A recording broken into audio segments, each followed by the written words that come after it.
Welcome, ladies and gentlemen, to this second video lesson about key concepts of European history. This is part 2 of period 1, and we are covering the years 1450 to 1648. I am Miss Jennifer Blank, and I will be your guide on this journey. So in the last video lesson, we talked about changes in the European worldview, struggles for sovereignty, and religious pluralism versus the idea of a unified Europe. In today's lesson, we're going to talk about European exploration and the shaping of European daily life by two major factors. One, the emergence of capitalism, and two, the continued existence of medieval structures. So let's start out talking about key concept 1.4. Europeans explored and settled overseas territories, encountering and interacting with indigenous populations. Sounds pretty innocuous and pretty like blah, but let me tell you, there was a lot of big stuff happened during this period, in this age of exploration. So European nations were driven by commercial and religious motives to explore overseas territories and also to establish colonies. European states sought direct access to gold and spices and luxury goods as a means to enhance personal wealth and state power. So this economic system of mercantilism, which had two goals, if you recall, one was to export more than one imports, and two, to get as much gold and silver in one's treasury as humanly possible. So the rise of mercantilism gave the state a new role in promoting commercial development and in the acquisition of colonies overseas. Christianity served as a stimulus, fancy way of saying cause, for exploration as governments and religious authorities sought to spread the faith and to counter Islam, and as a justification for the physical and cultural subjugation of indigenous civilizations, otherwise known as native-born peoples. Now, Europeans established overseas empires and trade networks through both coercion and negotiation. So we're going to talk about a few major characters here. We're going to look at the Portuguese, we're going to look at the Spanish, pardon me, the Spanish, and we're going to look at the Atlantic nations of France, England, and the Netherlands. So the Portuguese, they were the first ones to the party of colonization, established a commercial network along the African coast in South and East Asia and also in South America. The Spanish, coming in a little bit later, and they ended up being very, very important. The Spanish, 16th century was known as the Spanish century in terms of how dominant Spain was in virtually all of European affairs and certainly in colonization. The Spanish established colonies across the Americas, the Caribbean, and the Pacific. This made Spain the dominant state in Europe, at least during the 16th century. The Atlantic nations of France, England, and the Netherlands came a little bit later to the party, and they followed by establishing their own colonies and trade networks, and for the purposes of competing with Portuguese and the Spanish. The competition for trade led to conflicts and rivalries among European powers. Surprise, surprise. Now, Europeans' colonial expansion led to a global exchange of goods, flora and fauna, cultural practices and diseases, resulting in the destruction of some indigenous civilizations, a shift towards European dominance, and the expansion of the slave trade. Now, this exchange of goods and services, shifted the center of economic power in Europe. It went from the Mediterranean to the Atlantic states, massively shifting the balance of power in Europe, at least the balance of economic power initially. And it brought the latter into an expanding world economy. This exchange of new plants, animals, and diseases, otherwise known as the Columbian Exchange, created economic opportunities for Europeans and facilitated European subjugation and destruction of indigenous peoples, particularly in the Americas. The Columbian Exchange is a biological and cultural exchange between the old and new worlds. It's a bolded word, so you should have a working definition in your mind of that idea. Now, Europeans expanded the African slave trade in response to the establishment of a plantation economy in the Americas and demographic catastrophes among indigenous peoples. Basically, Europeans ran in there, and through the exposure to European diseases, much of the native populations died off. So the built-in labor force the Europeans thought they had went psh, so they had to find a replacement rather quickly.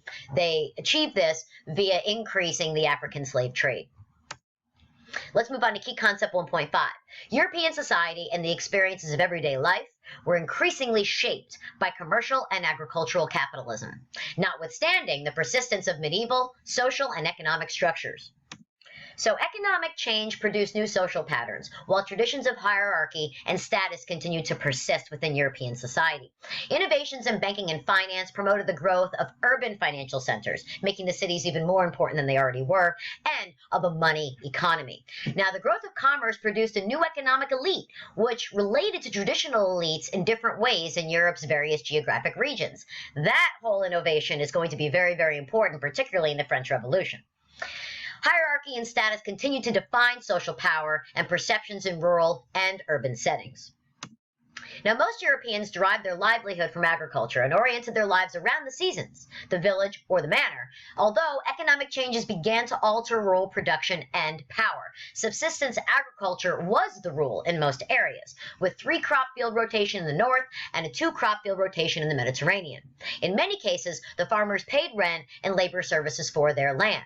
Now, subsistence agriculture is basically when one farms for one's basic subsistence in order to survive, yourself and your immediate family, your immediate surroundings. Now, cash crop agriculture, in contrast to that, is you're growing crops for the sole purpose of selling them and making money. The price revolution contributed to the accumulation of capital and the expansion of the market economy. Through the commercialization of agriculture, that's where cash cropping comes in, which benefited large landowners in Western Europe, not so much rural tenant farmers. Now, as Western Europe moved toward a free peasantry and commercial agriculture, serfdom was codified in the East, where nobles continued to dominate economic life on large estates. Think Russia. The attempts of landlords to increase their revenues by restricting or abolishing the traditional rights of peasants led to revolt in many cases.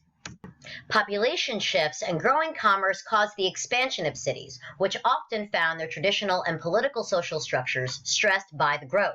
Now, during this period, the population recovered to its pre-Great Plague level in the 16th century, and continuing population pressures contributed to uneven price increases. Agricultural commodities increased more sharply than wages, reducing the standard of living for some. Okay, so when you think about, so agricultural commodities, the stuff that you would sell, if you're a peasant and you're selling your crops, right, to try to make a little bit of money, the amount increased sharply, more sharply than wages did. So the amount that you would earn as a wage worker would not move, but the prices of food would get higher. So this was a problem. All right, migrants to the cities challenged the ability of the merchant elites and craft guilds to govern the strained resources. Okay, social dislocation coupled with the weakening of religious institutions during the Reformation left city governments with the task of regulating public morals. The family did remain the primary social and economic institution of early modern Europe, and it took several forms, including the nuclear family. So rural and urban households worked as units. Men and women engaged in separate but complementary tasks. Okay, the Renaissance and Reformation movements raised debate about female roles in the family, society, and the church. Particularly in the Renaissance, this issue of whether or not to educate women was something that was hotly debated among scholars. From the 16th century forward, Europeans responded to the economic and environmental challenges, such as the Little Ice Age. That was one of the key environmental challenges that occurred, by delaying marriage and childbearing, which restrained population growth and ultimately improved the economic condition of families.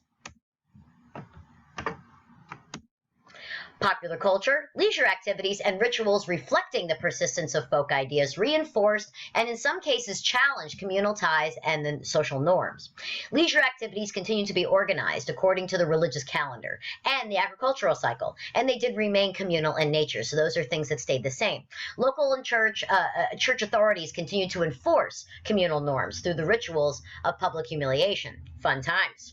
Reflecting folk ideas and social and economic upheaval, accusations of witchcraft peaked between 1580 and 1650. Well, witchcraft craze in early modern Europe is something you need to be intimately aware of, is why I have it in bold, so make sure to reference that. That is the end of period 1, 1450 to 1648. Please stay tuned for period 2. Again, I'm Miss Jennifer Blank. I hope you learned what you needed to, and I will see you next time.